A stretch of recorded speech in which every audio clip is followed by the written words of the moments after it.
சுட சுட சுவையான மீன் குழம்புக்கு அரலியா ஜாக் மெகரல் 2 டின்கள் 250 மட்டுமே. வணக்கம். இது இன்றைய முக்கிய செய்திகளின் தொகுப்பை வழங்கும் செய்தி பார்வை. அந்த வகையில் முதலாவது செய்தியாக ரஞ்சன் ராமநாயக்கவிடமிருந்து மீட்கப்பட்ட ஒலிநாடா தொடர்பில் உடனடி விவாதத்திற்கு ஏற்பாடு செய்யுமாறு சபை முதல்வரிடம் கோரியிருப்பதாக ராஜாங்க அமைச்சர் செகான் சேமசிங்க தெரிவித்தார். அலரி மாளிகையில் நேற்று நடைபெற்ற விசேட ஊடக மாநாட்டிலேயே இது பற்றி அவர் தெரிவித்தார்.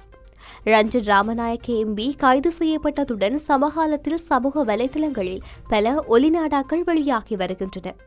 அந்த ஒலிநாடாக்களில் ரஞ்சன் ராமநாயக்க பிரதி அமைச்சராக இருந்த காலகட்டத்தில் சட்டவாக்கத்துக்கும் நிறைவேற்று அதிகாரத்திற்கும் நீதித்துறைக்கும் அழுத்தங்களை பிரயோகித்த முறைகளையும் காணக்கூடியதாக உள்ளது.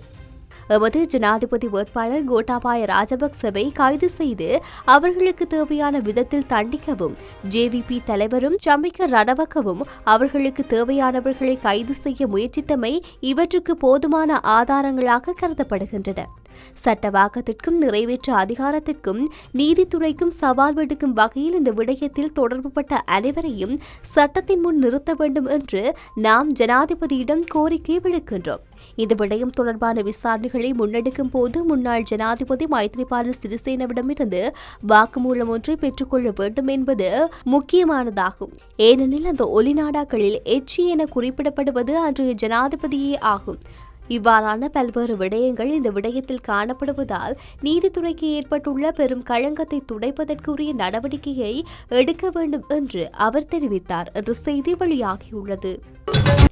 அடுத்த செய்தியாக யாழ்ப்பாணம் மீசாலை மேற்கு பகுதியில் கிணற்றிலிருந்து உயிரிழந்த நிலையில் முதியவரின் சடலம் மீட்கப்பட்டதாக சாவகச்சேரி போலீசார் தெரிவித்தனர். 84 வயதுடைய வேலுப்பிள்ளை சதாசிவம் என அடையாளம் காணப்பட்டுள்ளதாக போலீசார் தெரிவித்தனர். நேற்றைய தினம் வீட்டில் உள்ள அனைவரும் பணிக்கு சென்றுள்ள நிலையில் மேற்படி முதியவர் தனிமையில் வீட்டில் இருந்துள்ளார். நேற்று மதியம் மகன் பணிக்கு சென்றுவிட்டு வீடு திரும்பிய நிலையில் தந்தையார் கிணற்றினுள் சடலமாக காணப்பட்டுள்ளார். இது தொடர்பில் சாவகச்சேரி போலீசாருக்கு தகவல் வழங்கப்பட்டது. சம்பவ இடத்திற்கு வந்த சாவகச்சேரி போலீசார் மற்றும் திடீர் இறப்பு விசாரணை அதிகாரி இளங்கீரன் விசாரணைகளை மேற்கொண்டார். சாவகச்சேரி ஆதார வைத்தியசாலையில் இடம்பெற்ற உடற்கூற்று பரிசோதனைக்கு பின்னர் சடலம் உறவினர்களிடம் ஒப்படைக்கப்பட்டது. அத்துடன் பாதுகாப்பற்ற கிணற்றில் தவறி விழுந்த சிறுவன் ஒருவர் உயிரிழந்த சம்பவம் நேற்று மாலை இடம்பெற்றது.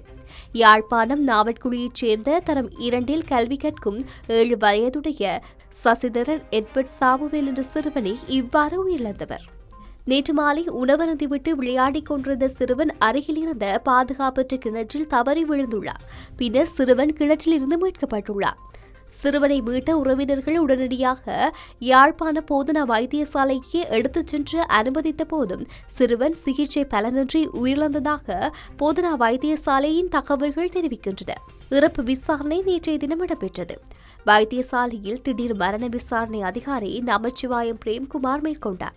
உடற்கூற்று பரிசோதனைக்கு பின்னர் சடலம் உறவினர்களிடம் ஒப்படைக்கப்பட்டது என்ற துயரமான 2 செய்திகள் வெளியாகியுள்ளது.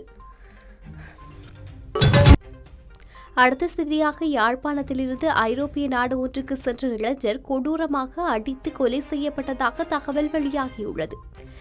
டெல்லியடி வதிரியைச் சேர்ந்த இளைஞர் ஒருவர் இவ்வாறு கொலை செய்யப்பட்ட நிலையில் கிறிஸ்லாந்து நாட்டின் காட்டுப்பகுதியில் சடலமாக மீட்கப்பட்டுள்ளார்.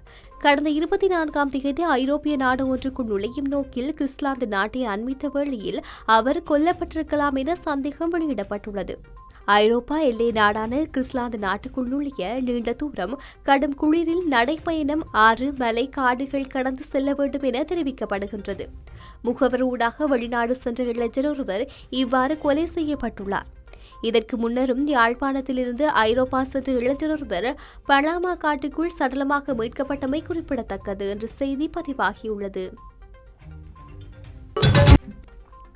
மற்றொரு செய்தியாக அமெரிக்காவுடனான மிலேனியம் சவால் ஒப்பந்தம் உட்பட பல்வேறு ஒப்பந்தங்களை ஜனாதிபதி கோட்டாபாய ராஜபக்ச தலைமையிலான அரசாங்கத்திற்கு தைரியம் இருந்தால் எதிர்வரும் தேசிய தினத்தன்று கிழித்தெறிந்து காட்டுமாறு எதிர்க்கட்சித் தலைவர் சஜித் பிரேமதாச சவால் விடுத்துள்ளார். அமெரிக்காவின் FCC, எக்ஸா மற்றும் சோபா ஒப்பந்தம், சிங்கப்பூர் சுதந்திர வர்த்தக ஒப்பந்தம் என்பவற்றை ரத்து செய்வதற்கான யோசனையை அரசாங்கம் நாடாளுமன்றத்தில் சமர்ப்பித்ததால் அதற்கு முழுமையான ஆதரவை வழங்க எதிர்க்கட்சி தயாராக இருப்பதாகவும் அவர் தெரிவித்தார்.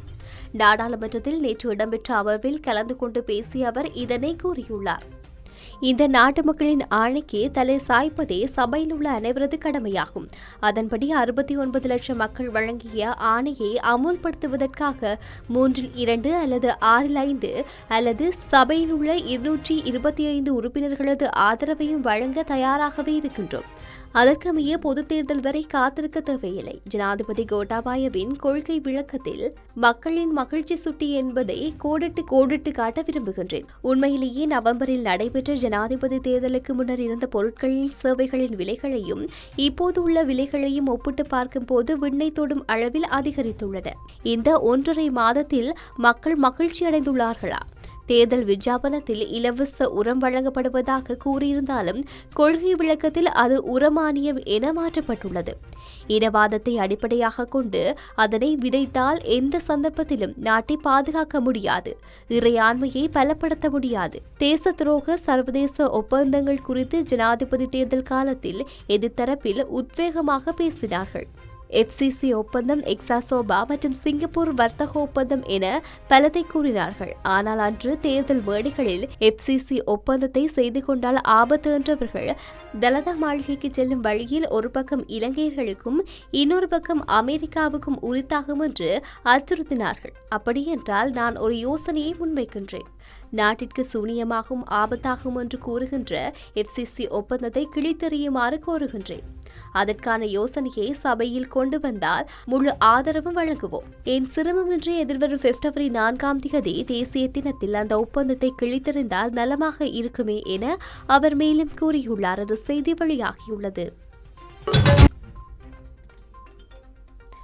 அடுத்த செய்தியாக, புலனறுவையில் வெளிநாட்டில் தயாரிக்கப்பட்ட துப்பாக்கி வைத்திருந்த குற்றச்சாட்டில் ஒருவர் கைது செய்யப்பட்டு 10 மாதங்கள் சிறையில் அடைக்கப்பட்டமை தொடர்பில் தகவல் வெளியாகியுள்ளது.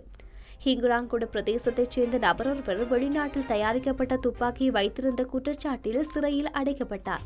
எனினும் அவர் விளையாட்டு துப்பாக்கி ஒன்றையே வைத்திருந்தார் என தெரியவந்த பின்னர் விடுவிக்கப்பட்டுள்ளார். அது விளையாட்டு துப்பாக்கி என நிரூபிக்கும் அறிக்கையை நீதிமன்றத்தில் சமர்ப்பிப்பதற்கு அரசாங்க ஆய்வாளர் 10 மாதங்கள் எடுத்துள்ளார்.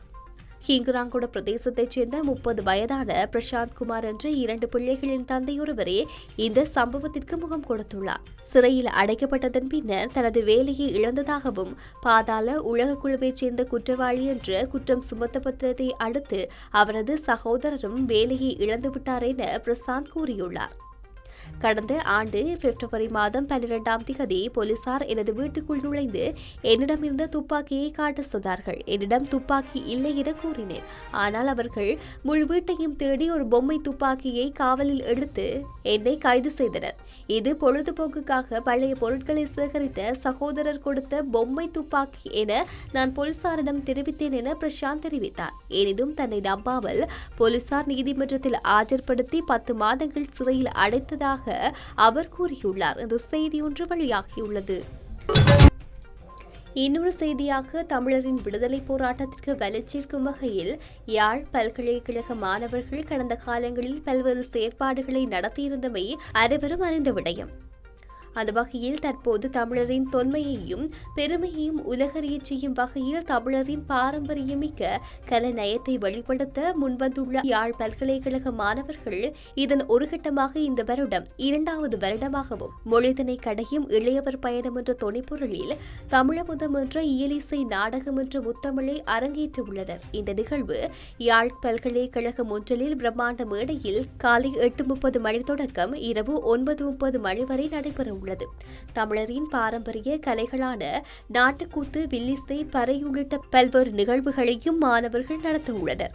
இந்த நிகழ்வில் யாழ் பல்கலைக்கழக மாணவர்கள், பாடசாலை மாணவர்கள், துறைசார் கலைஞர்கள் உள்ளிட்ட பல்வேறு தரப்பினர்களும் பங்கு கொள்ள உள்ளனர் என்று செய்தி வெளியாகியுள்ளது. மேலும் ஒரு செய்தியாக, பதுளை பாசறை பகுதியில் நேற்று முன்தினம் மாலை இடம்பெற்ற விபத்தில் 12 பேர் உயிரிழந்த நிலையில் இந்த சம்பவம் தொடர்பில் விரிவான விசாரணைகள் இடம்பெறுவதாக போலீசார் தெரிவித்துள்ளனர். இந்த விபத்தில் காயமடைந்த 31 பேர் தொடர்ந்தும் சிகிச்சை பெற்று வருகின்றனர். இவர்கள் பாசறை மற்றும் பதுளை வைத்தியசாலைகளில் சிகிச்சை பெற்று வருகின்றனர். இதேவேளை இந்த விபத்தில் பலியானவர்களின் இறுதிக் கிரிகைக்காக 50,000 ரூபாய் வீதம் வழங்குவதற்கு இலங்கை போக்குவரத்து சபை தீர்மானித்துள்ளது. காயமடைந்தவர்களின் மருத்துவ சிகிச்சைக்கான அனைத்து மருத்துவ வகைகளையும் வழங்கவும் போக்குவரத்து சபை தீர்மானித்துள்ளது. சம்பவத்தில் பலியான மற்றும் காயமடைந்தவர்களுக்கான உரிய நடவடிக்கை மேற்கொள்ளப்படுமாறு அமைச்சர் மஹிந்த அமரவீர இலங்கை போக்குவரத்து சபையின் தலைவர் ஹிங்ஸ்லி ரணவக்கவிற்கு ஆலோசனை வழங்கியுள்ளார். அதன் பிரகாரம் இந்த இழப்பீடு வழங்கப்பட்டுள்ளது என்ற செய்தி பதிவாகியுள்ளது. அத்துடன் மேலும் ஒரு செய்தியாக ஆசிய நாடுகளில் பரவி வரும் நிமோனியா வைரஸ் இலங்கையை தாக்கும் அபாயம் உள்ளதாக எச்சரிக்கை விடுக்கப்பட்டுள்ளது. இந்த நிலையில் குறித்த விடயம் தொடர்பில் மிக கண்காணிப்புடன் செயல்பட்டு வருவதாக சுகாதார அமைச்சு கூறியுள்ளது. குறித்த வைரஸ் தாக்கம் அதிகரிக்குமாயின் நிலைமை கட்டுப்பாட்டுக்குள் கொண்டுவர விமான நிலையத்திலும் வைத்தியசாலைகளிலும் ஒரு அவசர திட்டத்தை செயல்படுத்துவதற்கு சுகாதார அமைச்சு தயாராகி உள்ளதாக தெரிவிக்கப்பட்டுள்ளது. அத்துடன் நோய் பரவுவதை தடுக்கும் நோக்கில் சீனாவில் இருந்து வரும் பயணிகளுக்கு தடை விதிக்கப்படலாம் என மேலும் தெரிவிக்கப்பட்டுள்ளது. இதுகுறித்து சுகாதார அமைச்சு மேலும் தெரிவித்துள்ளதாவது, சீனாவில் நிமோனியா வைரஸ் தாக்கம் தொடர்பில் உலக சுகாதார அமைப்பு மற்றும் ஆசிய நாடுகள் உன்னிப்பாக கண்காணித்து வருகின்றன. சீனாவின் வுஹான் மாகாணத்தில் நிமோனியா வைரஸ் தாக்கம் ஏற்பட்டுள்ளதாக கண்டறியப்பட்டதைத் தொடர்ந்து உலக சுகாதார அமைப்பு சீனா சுகாதார அமைச்சுக்கு எச்சரித்துள்ளது. அத்துடன் வைரஸ் தாக்கத்திற்கான சரியான காரணத்தை சீனா அதிகாரிகள் விசாரித்து வருவதாக கூறப்பட்டுள்ளது. இதுவரை வுஹான் மாகாணத்தில் நிமோனியா தாக்கத்துக்கு உள்ளானதாக சந்தேகிக்கப்படும் 44 பேர் வரை கண்காணிக்கப்பட்டுள்ளதாக உலக சுகாதார அமைப்பு ஏனைய நாடுகளை எச்சரித்துள்ளது. அதில் 11 பேர் கடுமையான நோய் தாக்கத்திற்கு உள்ளானவர்களாக இனங்காணப்பட்டுள்ளனர். வுஹான் மாகாணத்தில் ஏற்பட்டுள்ள நிமோனியா வைரஸ் தாக்கமானது ஆசியா முழுவதும் விழிப்பூட்டல்களை ஏற்படுத்தியுள்ளது. முக்கியமாக சீனா மற்றும் Hong Kong, Singapore, Bangkok, Malaysia, macaw, Thailand, தென்கொரியா ஆகிய நாடுகளின் விமான நிலையங்கள், நாட்டின் எல்லைகளில் மற்றும் பொது இடங்களில் கடுமையான சுகாதார கட்டுப்பாடுகளை நடைமுறைப்படுத்தியுள்ளன. குறித்த நோய்க்கிருமி மற்றும் நோய் தொற்றுக்கான காரணம் பற்றி இன்னும் ஆராயப்பட்டு வருகின்ற நிலையில் இன்ஃபுளுவன்சா வைரஸ்கள், பறவை காய்ச்சல் வைரஸ்கள், அடினோ வைரஸ், கடுமையான சுவாச நோய் குறித்து மற்றும் மத்திய கிழக்கு சுகாதார நோய்க்குறி உள்ளிட்ட சுவாச நோய் கிருமிகளை ஏற்படுத்தும் நோய்க்கிருமி நிராகரிக்கப்பட்டுள்ளன என்று கூறப்பட்டுள்ளது. இதுவரை இந்த அறிக்கைகள் நிமோனியா ஒரு அரிய வைரஸ் அல்லது முன்னர் அறியப்படாத ஒரு நோய்க்கிருமியால் ஏற்படக்கூடும் என்று கூறப்பட்டுள்ளது. இவ்வைரஸ் தொற்று ஏற்பட்டு ஒரு வாரத்துக்கு பின்னரே தொற்று நோய் அறிகுறி வெளிப்படுவதாக தெரிவிக்கப்பட்டுள்ளது. சார்ஸ் மற்றும் பறவை காய்ச்சல் தாக்கங்கள் காரணமாக முந்தைய காலங்களில் 32 நாடுகளில் பல ஆயிரக்கணக்கானோர் பாதிக்கப்பட்டும் ஆயிரக்கணக்கானோர்கள் கொல்லப்பட்டும் உள்ளமை குறிப்பிடத்தக்கது என்ற செய்தி பதிவாகியுள்ளது. இத்துடன் இன்றைய செய்தி பார்வை முடிவடைகின்றது. மற்றும் ஒரு செய்தி பார்வையுடன் சந்திக்கின்றோம். நன்றி, வணக்கம்.